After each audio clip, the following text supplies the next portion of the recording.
ప్రైజ్లాడండి. వాక్యంలోకి వెళ్ళే ముందు ప్రార్థించుకుందాం. సర్వోన్నతుడ, సర్వశక్తిమంతుడ, కృపామయుడ, నీకు స్తోత్రాలు, నీకు వందనాలు నాయన. గడిచిన కాలం అంతా మమ్మల్ని కాచి కాపాడి సజీవ రెక్కలలో ఉంచినందుకు నీకు స్తోత్రాలు నాయన. ఇంత ద్వారా మేము విశ్వాసం కలిగి ప్రభు జీవించే ధన్యతను దయచేయమని అడుగుతున్నాం ప్రభు.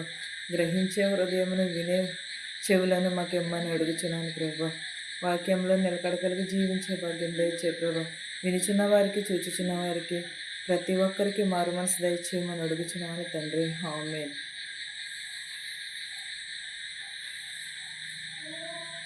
ప్రకటన గ్రంథము రాసినది ఎవరండి? యోహాను గారు ప్రకటన గ్రంథం రాశారు. ప్రకటన గ్రంథం బైబిల్లోని చివరి పుస్తకము. ఇది క్రీస్తు రెండవ రాకడ గూర్చి మరియు ఆధిపత్య తీర్పును గూర్చి ప్రవచన వాక్యానాత్మక దర్శనం. ఇది దర్శనాలను వివరిస్తూ ఈ పుస్తకము అపోస్తలుడైన యోహాను యేసుక్రీస్తు ఇచ్చిన ప్రకటన అని నమ్మకం. ఇందులో ముద్రలు, భాగాలు, గిన్నెలు వంటి ప్రతి ఆత్మిక చిన్న స్నేహంతో కూడిన తీర్పులను, 7 సంఘములకు సందేశములు మరియు బబులోను నాశనము వంటి విషయాలు ఉంటాయి. ఇది భవిష్యత్తులోని జరగబోయే సంఘటనలను గూర్చి ఒక అపోలికలిస్ట్ రచన. ఇది ఏంటది? ప్రకటన గ్రంథము రచించినది ఎవరు? అపోస్తలుడైన పౌలు గారు రచించారు. ఇందులో దేనికి అనేకమైన సంఘములను రక్షించిన అనేకమైన ఆత్మలను తీర్పుల కోసము వ్రాయబడి ఉన్నది ఈ ప్రకటన గ్రంథం. ఈ గ్రంథాన్ని అపోస్తలుడైన యోహాను రాశారని నమ్ముతున్నారు. క్రీస్తు రెండవ రాకడ ప్రపంచము యొక్క ఆధిపత్యం గురించి ఈ పుస్తకము వివరింపబడినది. 7 ముద్రలు, భాగాలు, గిన్నెలు ఇవి దేవుని తీర్పులను సూచిస్తున్నాయి. వీటిలో ప్రపంచం యొక్క వినాశనమును మరియు దేవుని అంతిమ విజయము గురించి వ్రాయబడి ఉన్నది ప్రకటన గ్రంథం. 7 సంఘాలకు ప్రస్తుతం కాలంలో చర్చించిన యుగానికి సూచిస్తున్నది. వాటికి యేసు సందేశాలు ఇచ్చాడు. 7 సంఘాలకు సందేశాలు ఇచ్చినాడు. బబులోను నాశనం చేసిన ప్రతీకారాత్మక భాషలోను ఒక గొప్ప నగరము నాశనమవుతుందని వివరిస్తున్నది ఈ ప్రకటన గ్రంథము. ఈ గ్రంథాన్ని ప్రతీకాత్మకంగా అర్థం చేసుకోవాలి, వాస్తవాలను తీసుకోకూడదు అని సూచిస్తున్నది. అంటే వాస్తవాలను గురించి ఉన్నది ఈ ప్రకటన గ్రంథం వివరిస్తూ చెప్పుచున్నది. ఏంటది? 7 సంఘాలకు వ్రాయబడి ఉన్న తీర్పు కోసమును మళ్ళీ దేవుడు రెండవసారి ఎలా రాబోచున్నాడో, ఏ విధంగా వచ్చినాడో, ఈలోపు మనం ఎలా ఉండాలి, తీర్పు కాలం ఎప్పుడు వచ్చుచున్నదని వ్రాయబడినదే ఈ ప్రకటన గ్రంథము. అపోస్తలుడైన యోహాను గారు రచించినారు. ప్రకటన 1వ అధ్యాయము 1 నుంచి 10 వచనాలు ఇలాగ వ్రాయబడి ఉన్నాయి. యేసుక్రీస్తు తన దాసులకు కనుపరుచుటకు దేవుడు ఆయనకు అనుగ్రహించిన ప్రత్యక్షత. ఈ సంగతులను త్వరలో సంభవింపనై ఉన్నవి. ఆయన తన దూత ద్వారా వర్తమానము పంపి తన దాసుడైన యోహానుకు వాటిని సూచించాడు. ఎవరు? యేసుక్రీస్తు తన దాసుడైన కనుపరచుటకు దేవుడు ఆయనను అనుగ్రహించిన ప్రత్యక్షత గురించి ఆయన దూతలకు వర్తమానము పంపించి ఉన్నాడు. ఈ ప్రకటన గ్రంథం రాసింది ఎవరు? యోహాను. అతడు దేవుని వాక్యమును గూర్చి యేసుక్రీస్తు సాక్ష్యమును గూర్చి తాను సూచించినంత మట్టుకు సాక్ష్యం ఇచ్చాను. ఎవరు? దేవుడు అతని వాక్యమును గూర్చిని యేసుక్రీస్తును గూర్చి సాక్ష్యం ఇచ్చుచు తాను సూచించిన మట్టుకు సాక్ష్యం ఇచ్చాను.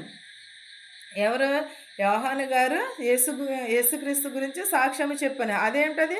దేవుడు త్వరగా వచ్చుచున్నాడని, మీరు మారు మనసు పొందండి, వాక్యమును గూర్చి తెలుసుకోమని సాక్ష్యం చెప్పి ఉన్నాడు. సమయమును సమీపించినది గనుక ఈ ప్రవచన వాక్యములు చదువువాడును వాటిని విని ఇందులో వ్రాయబడిన సంగతుల గూర్చి గైకునివాడు ధన్యుడు. ఇందులోనే ప్రకటన గ్రంథంలోని వ్రాయబడిన సంఘములను గూర్చి, మారు మనసును గూర్చి, ప్రవచనములను గూర్చి చదివి వాటిని గ్రహించేవాడు ఏమవుతాడు? ఇందులో నుంచి చదవని వాటన్నిటిని గైకునివాడు ధన్యుడగునని చెప్పుచున్నాడు. యోహాను ఆసియాలో ఉన్న 7 సంఘములకు శుభమని చెప్పి వ్రాయినది. వర్తమాన భూత భవిష్యత్ కాలంలో ఉన్న వాటి నుండి, ఆయన సింహాసనమును ఎదుటనున్న 7 ఆత్మల నుండి, నమ్మకమైన సాక్షియు, మృతులలో నుండి ఆది సంబద్ధుడుగా లేచిన వాడును, భూధిపతులకు అధిపతి అయినను యేసుక్రీస్తు నుండి కృపయు సమాధానమును మీకు కలుగును గాక. ఏంటది? ఆసియాలో ఉన్న 7 సంఘములకు శుభమని చెప్పుచున్నాడు. భూత భవిష్యత్ కాలంలో ఉన్నవాడును ఆయన సింహాసనం ఎదుట ఉన్న 7 ఆత్మల నుండి నమ్మకమైన సాక్ష్యమును గూర్చి మృతులలో నుండి ఆది సంబుద్ధుడును లేచినవాడు.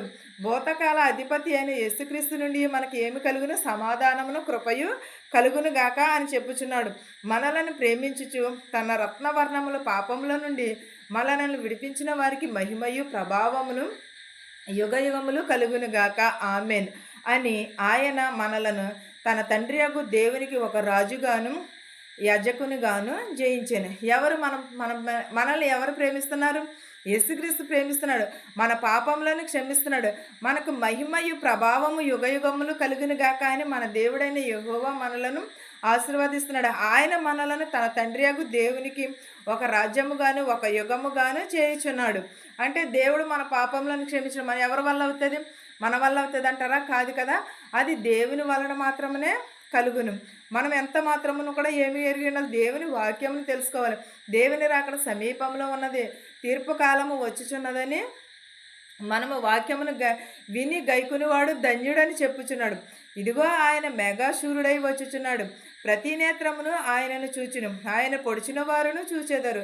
భూజనులందరూ ఆయన చూచి రొమ్ము కొట్టుకుందురు. అవును ఆమెన్ అంటున్నాడు. అల్పయు ఒమేగయు నేనే, వర్తమాన భూత భవిష్యత్ కాలంలో ఉన్నవాడును నేనే అని సర్వాధికారియు దేవుడగు ప్రభువు సెలవిచ్చుచున్నాడు. మీ సహోదరుడను యేసును బట్టి కలుగు శ్రమలో రాజ్యములోను సహనములోను పాలివాడనైనను యోహాను నేను దేవుని వాక్యము నిమిత్తము యేసుని గూర్చిన సాక్ష్యము నిమిత్తమును ఆత్మను ద్వీపమును ఆర్పివేసినైతిని. ప్రభువు దినమందు ఆత్మవంశుడై ఉండగా బోరధ్వని వంటి గొప్ప స్వరము నీవు చూచినది పుస్తకంలో వ్రాసి ఎఫెసియు, ఫర్నాయు, పెర్గేయు, తురేతియు, సార్దీసిస్, ఫిలేదియు, లవోదియు అను 7 సంఘములకు పంపుమని చెప్పుట నా వెనుక వింటిని. ఎవరు? దేవుడు ఎలాగూ వచ్చుచున్నాడు? ఇదిగో ఆయన మేఘాశూరుడై వచ్చుచున్నాడు. ఆయన ప్రతి నేత్రమును ఆయన చూచును. పొడిచిన వారును చూచెదరు, ఆయన తిట్టిన వారును చూచెదరు, ఆయన సిలివేసిన చూసిన వారందరూ కూడా చూసి రొమ్ము కొట్టుకుని ఏడ్చెదరని చెప్పుచున్నాడు. ఎప్పుడు? దేవుడు వచ్చినప్పుడు, దేవుని రాకడ సమీపమైనప్పుడు వీరందరూ కూడా వచ్చి. కానీ దేవుడు ఏమై ఉన్నాడు? అల్పయు ఓమేగయు అయి ఉన్నాడు. భూత వర్తమాన కాల భవిష్యత్ కాలమునందు ఉన్నవాడును కూడా ఆదిమును అంతమునై ఉన్నవాడు దేవుడు, మన దేవుడు. దేవుడు ప్రభువుకు సెలవిచ్చుచున్నాడు. ఏమని? సహోదరులందరూ యేసును బట్టి శ్రమలలో ఉన్నవారును రాజ్యంలో ఉన్న సహనంలో ఉన్నవారు యోహాను దేవుని వాక్యం నిమిత్తమును గూర్చిన సాక్ష్యం ఇచ్చిన ఆత్మదీపమును గూర్చి దేవుడు మార్కు సువార్తలో వ్రాసి ఉంటుందండి. ఏమని? ఇదిగో దేవుడు త్వరగా వచ్చుచున్నాడు. ఆయన వాక్యంను వినిన వారందరూ ఆయనను నాకంటే గొప్పవాడు యేసుక్రీస్తు మారు మనసు పొందుడని అరణ్యములో తిరుగుచు కేకలు వేయుచున్నాడు. కేకలు వేసి ప్రతి ఒక్కరును ఆయన చూడుడి, ఆయన పొడిచిన వారు చూచెదరు, ఆయన ప్రతి ఒక్కరును కూడా చూచెదరు, ఆయనను చూచి రొమ్ము కొట్టుకుందరు. యేసు త్వరగా వచ్చుచున్నాడు, మీరందరూ కూడా మారు మనసు పొందుడని అరణ్యంలో తిరుగుచు యోహాను గారు కేకలు వేయుచున్నారు. కానీ ఎవరైనా దేవుడు వస్తున్నాడంటే ఎవరైనా నమ్మారా? ఎవరు కూడా నమ్మలేదు. కానీ దేవుడు ఎలా వస్తున్నాడు? కానీ మన మధ్య ఉన్నాడు. మన ఆదికాల భూత భవిష్యత్ కాలమునందు వర్తమాన కాలమునందు ఉన్నవాడు, అనువాడును అనునిత్యమైన ఉన్నవాడును, మొదటివాడును కడపటివాడును నేనే అంటున్నాడు. అల్పయు ఓమేగయు నేనే అని అంటున్నాడు. ప్రతి దినమును కూడా దేవుడే ఉంటున్నాడు. మన సహోదరుల రాజ్యములోని ప్రవేశించుచున్నాడు. యోహాను దేవుని వాక్యమును గురించి సాక్ష్యం ఇచ్చుచున్నాడు. ఆత్మదీపము ఆరిపోవునని. అంటే మన ఆత్మదీపం, మన హృదయము ఆరిపోచున్నది. కానీ దేవుని పెట్టిన దీపము ఎప్పుడూ కూడా నిలిచి ఉంటుంది. ప్రభువు దినము వస్తున్నది. ఆత్మసూర్యుడై వచ్చుచున్నాడు. బోరధ్వనితో గొప్ప స్వరముతో వచ్చుచున్నాడు. నీవు చూచినది పుస్తకంలో వ్రాసినది 7 సంఘములు. లవోదియలో 7 సంఘములకు పంపుమని నా వెనుక వచ్చిన వాడు చెప్పుట నేను వినితిని అంటున్నాడు. 7 సంఘములకు వ్రాయినది ఏమని? దేవుడు త్వరగా వచ్చుచున్నాడు. ప్రతి ఒక్కరును కూడా ఆయన చూచెదరని చెప్పుచున్నాడు. ప్రతి నేత్రమును కూడా ఆయన చూసిన, ఆయన పొడిచిన వారు చూచెదరు, ఆయన తిట్టిన వారిని కూడా చూచెదరు, ప్రతి ఒక్కరును కూడా దేవునిని చూచెదరు అని అంటున్నాడు. దేవుడు త్వరగా వచ్చుచున్నాడు. మీరందరూ కూడా యోహాను గారు సాక్ష్యం చెప్పుచున్నారు. మీరందరూ కూడా వాక్యమును గైకొనండి. వాక్యము ఎడల మీరు తీర్పు నొందుటకు సిద్ధముగా ఉండండి. మీ హృదయములను సిద్ధము చేసుకోమని అంటున్నాడు. మనం దేవుడు వచ్చుచున్నాడని చెప్పుచున్నాము గానీ ఎవరైనా నమ్ముచున్నారా? ఎప్పుడో వచ్చే రాకడ కోసం ఇప్పుడే ఎందుకని చూడాలన్నాడు. కానీ ఇప్పుడు చేసిన క్రియలను బట్టే కదా దేవుడు ఆ రోజున తీర్పు తీరుస్తాడు. అప్పటికప్పుడు మనం చేసేది ఏమంటే దేవుడు వస్తున్నాడని అప్పటికప్పుడు మనము జాగ్రత్త పడిపోతూ ఉంటాము. కానీ మనం చేసిన పాపములు, మనం చేసిన దోషములన్నీ కూడా దేవుని రాకడలో మనకి తీర్పు ఉన్నది. ఆ తీర్పు కాలంలో ప్రతి ఒక్కరము కూడా లెక్క చెల్లించుకోవాలి. 7 సంఘములు అనగా మనమే. ఎక్కడి నుంచో రాలేదో సంఘములు కూడా. ప్రతి ఒక్కరును కూడా మారు మనసు పొందాలి. ఈ వాక్యము మీకును మాకును మనందరికీ తోడయ్యుండును గాక. ఆమెన్. ప్రార్థించుకుందాం. స్తోత్రం స్తోత్రం స్తోత్రం నాయన ప్రభ. సర్వోన్నతుడా, సర్వశక్తిమంతుడా, కృపామయుడా, కృపగల దేవ, నీకు స్తోత్రాలు, నీకు వందనాలు నాయన. వినుట ద్వారా ప్రభా మాకు విశ్వాసం కలుగుటకు సహాయం చేయమని అడుగుతున్నాం ప్రభా. మా హృదయములు మార్చు, మా మనస్సులు మార్చమని అడుగుతున్నాం ప్రభా. నీ రాకడ కొరకు మేము ఎదురు చూసే భాగ్యమును దయచే ప్రభా.